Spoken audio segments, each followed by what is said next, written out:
Do you want to learn about some of the top talent coming through on the professional boxing scene? Then stay tuned.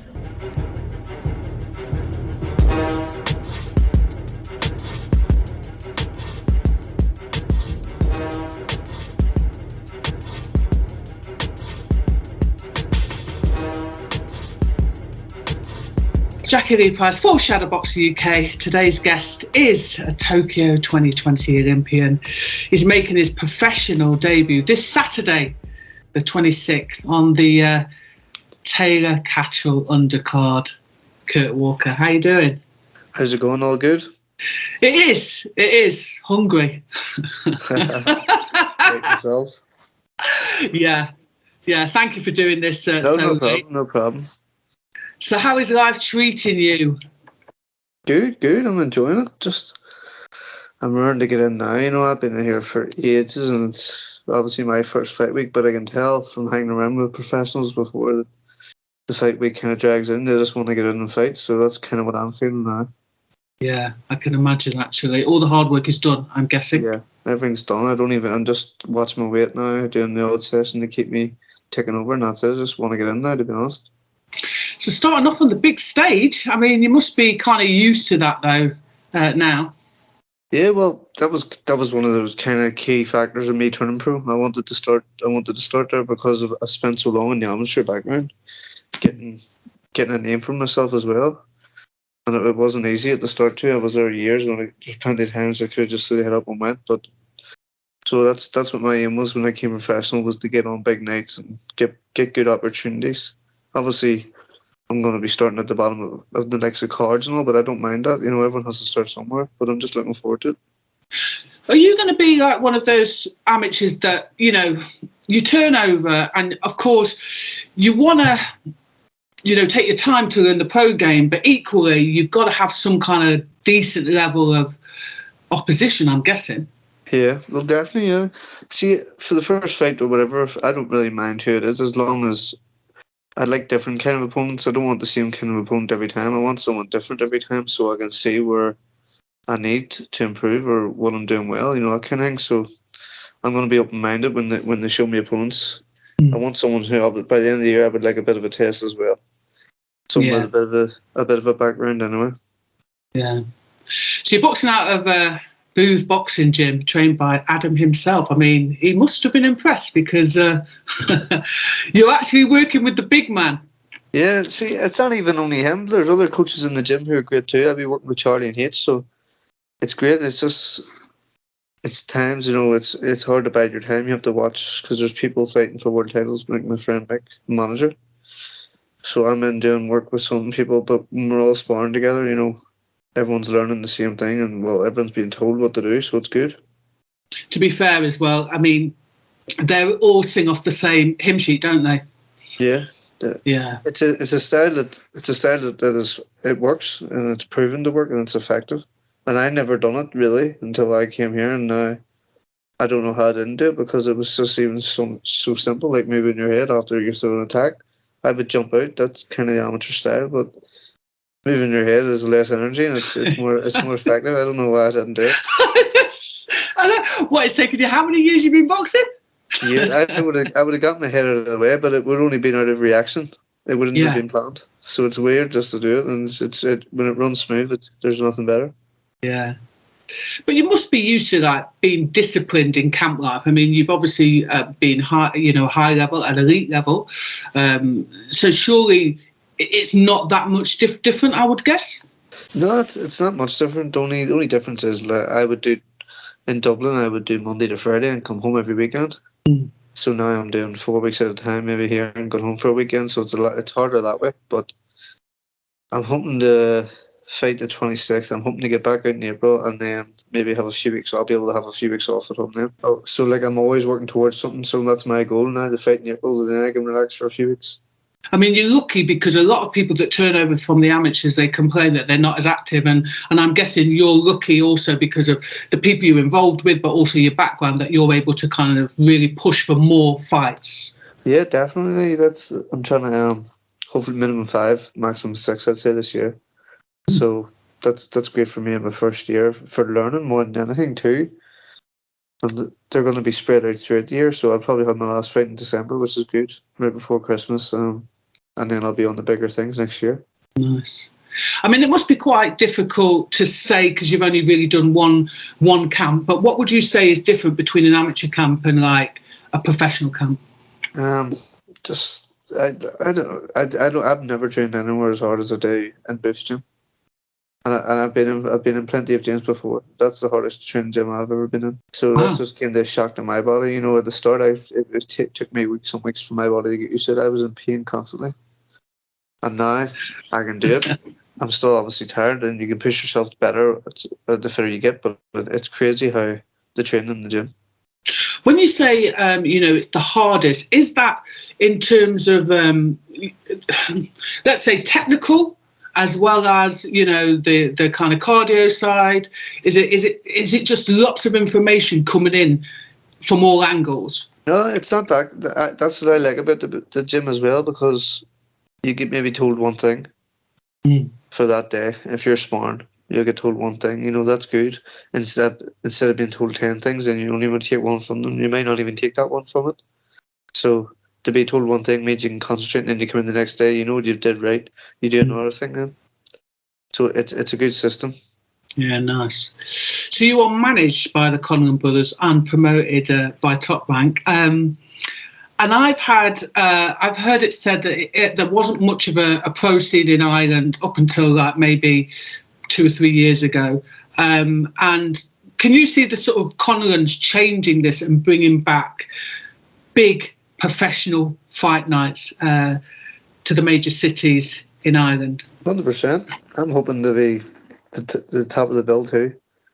Maybe even this year. Who knows? Like, we'll see what happens. And because people want to support someone. People love boxing, especially people from Belfast. And now the Frampton is gone, who was the main man for years and years, and people loved it. I went to plenty of his fights myself. People need someone else. There is plenty of people there, but it's just about doing them at the right times and getting the right stages for them. But a lot of people have decided to come to the UK and America from Ireland. Why was amateur boxing such a big thing, and why did professional boxing die out? I just think the system we had in amateur boxing was working. We were getting medals at nearly every Olympics, and it was coming out. It just came out of nowhere, really. And then people were getting funded, like myself, to have funding. And it was easy money. It was money. It wasn't easy money, but it was money. It was secure. You were getting it every 3 months or whatever, no matter what. It ain't like pro boxing. If a fight's called off, you don't get paid. There's that risk. So I'd say that's a lot of it. Plus, obviously, promoters. The people didn't. Ireland was unknown, really, so people didn't want to sign anyone from Ireland, really. I mean, historically, though, like, haven't a lot of Irish fighters gone over to America? Haven't they kind of gone over to America to fight? And what kind of makes them choose a stateside over, let's say, a UK? I think there's more opportunity. I'd say there's a lot more opportunities in America to make it. Like Wayne McCullough went over, I think, years and years ago. Right. He's lived there over 20 years. He was world champion. He won silver at the Olympics, so it worked for him. There's people see that and want to do the same kind of. And it's appealing too. Mick went over too at the start of his career. He was living in LA, so I can see why people do it. But it's a big. If you have a family, it's hard too. But do you think also it's because I think it was Kieran that was saying that they have massive followings. You have a massive following out in the USA, and they're more likely to come and support you, whereas some other countries, let's just say, they don't have the same backing, or they don't 100%. Follow their fighters the same. America is massive. Like Ireland only has, I think, 5 million people, which is tiny. And America it's massive, and everything is shown off. Like in New York, and the screens everywhere, everything it's everywhere. You can't get away from it. So if you're making it over there, you're making it everywhere, really. True. So what will you be boxing at, bantamweight or featherweight? Because you've boxed at both, haven't you? Yeah, I'd say featherweight. Because my style as an amateur, tall kind of featherweight, I want to build a bit of muscle maybe and stay strong. And I was boxing at featherweight in the Olympics, which was probably my best performances of my career. So I'd say I'll stay at that. But I don't know. You'll have to see how this first fight goes and maybe the next fight. And just if I feel good and I can move down, I'll move down. If I feel like this is right for me, I'll stay. How tall are you? 5'9", I think. Why did you have to think about that? I don't even know, but I was tall. Because you look tall for the weight. I was just like, no, I am tall for the weight. I'd be tall. I'd be a very, very big bantamweight. Yeah. And you're still strong at it, aren't you, as well? Mm-hmm. What is it? I said you're still strong at it, strong at the weight. Strong, but there's plenty more building I could do. So that's kind of what I want to do. Get into pro boxing. It's no messing about either. You want to be as strong as possible. Yeah. It's crazy though. Yeah, when I've watched you, especially like you got long limbs. I'm just like this kid. I've watched quite a few of your fights, and everyone's dinky, and you got really long limbs. It's like I'm sure he's not supposed to be that way. I'm a weird boxer as well, so it probably looks a lot different than most people. Have you sort of changed in terms of your style? Because from what I've seen in your amateurs, you were long, you were rangy, you were a counter puncher. Are you going to kind of continue with that, or you start to mix and turn it a little bit and change it up? Just slight changes. See, whenever I was at my best, was probably counter punching against aggressive people. But in a lot of fights, I was able to stay in the middle of the ring and sometimes slow it down. But that's whenever I was in complete control. And when I wasn't, I went back to my counter punching, which was the one that won me the fights. But it wouldn't win me fights in professional. That too much, but it's over 3 rounds amateur. But I'm just slowing things down. I'm doing the same shots that I always do, and adding and just twerking me things. You're not on the back foot so much then. No, and I do go on the back foot. I like it, but I'm not doing it as fast. I'm going on the back. There's nothing wrong with going on the back foot as long as it's not 100 miles an hour. Yeah, to be fair, because you're always on your toes. You were always literally on your toes, which obviously nobody can do in the amateur, in the pros. It is hard to do when you've been doing something for so long as well, though. Exactly. Yeah. Exactly. And I want to take it back a little bit to the Tokyo Olympics. I know you got through on the rankings because of COVID. That messed a lot of people's progress up. And it seems like a weird question, but do you think that you'd had enough sparring and training in camp before going away to Tokyo? I think so. Huh? We went to Tokyo for 2 weeks and done a camp with Germany, France. Who else was there? I don't know who else was there, but it was great sparring. And we trained hard. But the only thing was, before we went, was we were only training with ourselves, which there is doubts in your mind, but I had put in some of the best performances, so it must have been a good camp, and I was in serious condition, and I took maybe 6 months off over lockdown. I was sitting at 75 kilos middleweight, so I didn't think I would ever come down. Maybe I was at 2.5 stone or whatever. Then obviously it came back. Took me months, still wasn't nowhere near the weight, and then got a wee bit of the information saying that I could possibly be going, so that's when I just knuckled down again. Yeah.